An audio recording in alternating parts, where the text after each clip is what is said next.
Welcome back to Learning Inkscape, and this time I'm going to show you how to apply the default patterns to objects. So there's a button that helps us in applying patterns that are saved in Inkscape, for example to circles, rectangles or stars, but you can basically add it to any object.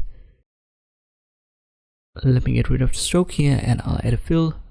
So these are just simple objects with a black fill. I go to Object, Fill and Stroke, the star is selected, and under Fill I'll find this pattern function up here, and by simply clicking on it, the first pattern, a stripes 1 by 1, is added, and you can pick different ones with the drop down, for example a checkerboard or even this camouflage.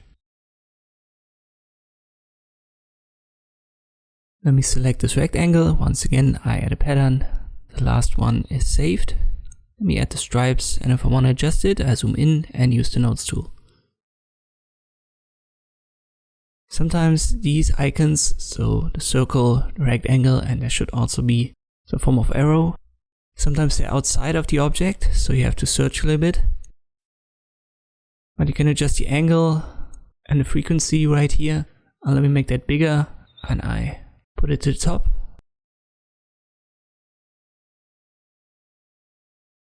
And now if I use the node tool, you can see here's the X.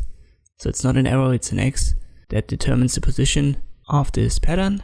The circle is for the angle, and the square is for the frequency, so you can add more stripes like this. You can also add it to the stroke, so if I get rid of the fill by clicking on the X, I hold Shift and add a stroke by clicking on the black color.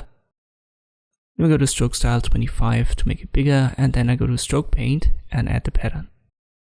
And you can use the drop down once again to apply these default patterns. I hope this video was helpful, thanks for watching, and I'll see you next time.